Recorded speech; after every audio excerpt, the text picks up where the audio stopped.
It's mid-May and getting hot in Tucson and Phoenix. So we met up with some friends in Show Low for a few days and introduced them to off-road driving. We couldn't have found a better trail. First, it was minutes from our RV park. Second, it was an easy road with just a few challenges. And third, the scenery and views were spectacular. For us, this was kind of a weird drive. We normally drive quite a way before we get off on a dirt road.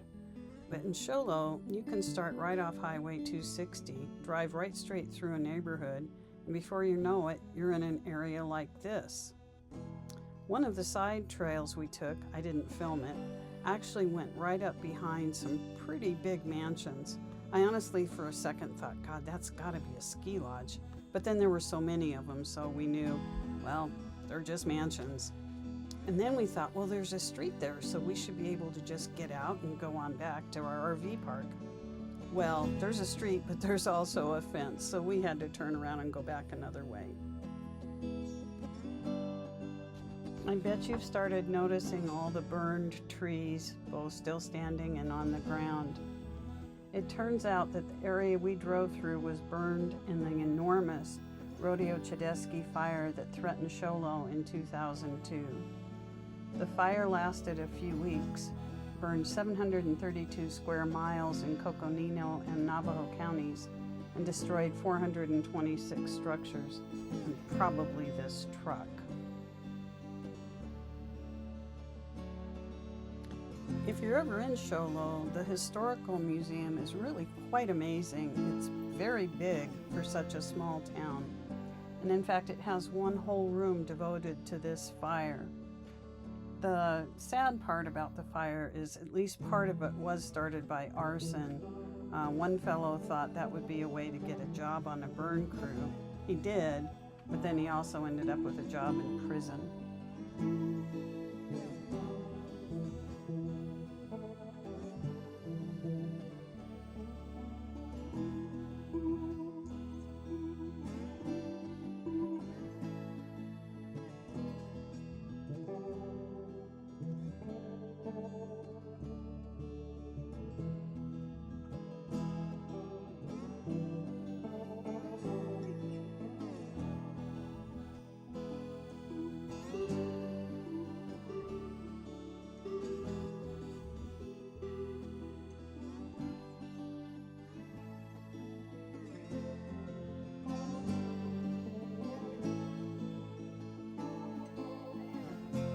I don't know what road this was, but we just drove on it until we got to a point where we thought, I don't know if we're going to be able to turn around if we go any further or not. But it was so beautiful. You could see a little bit across the valley and some pretty cool looking rock formations. After about a 16, 18, 20 point turn, we did get out of there and headed on our way.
Seasoned drivers may not find this obstacle very impressive.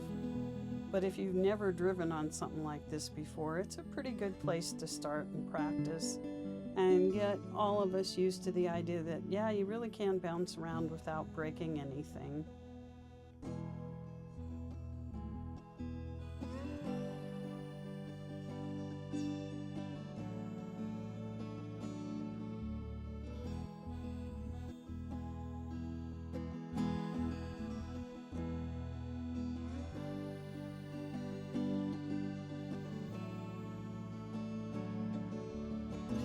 We came across 2 crosses like this during the drive.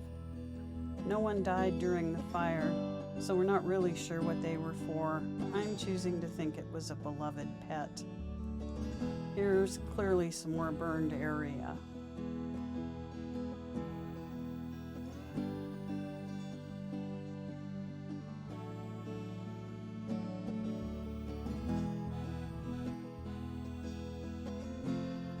Having gone over one rocky patch, it was time to try something just a little bit more aggressive. And again, it was dramatically bumpy, but not a problem. Well, trying to hold still.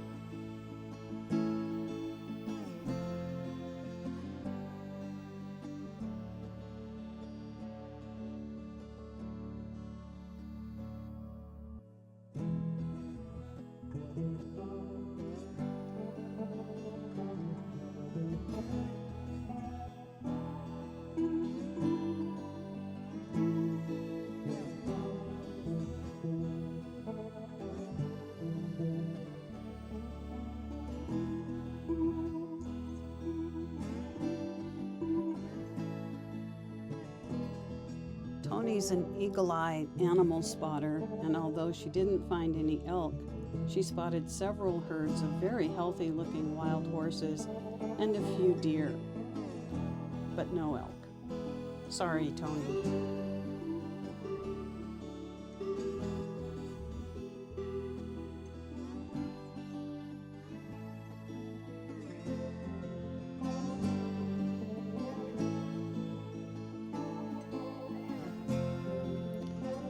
Here's the view from the highest point of the drive. You can start to see the deciduous trees coming to fill in where the burn was, and also Russ and Toni there.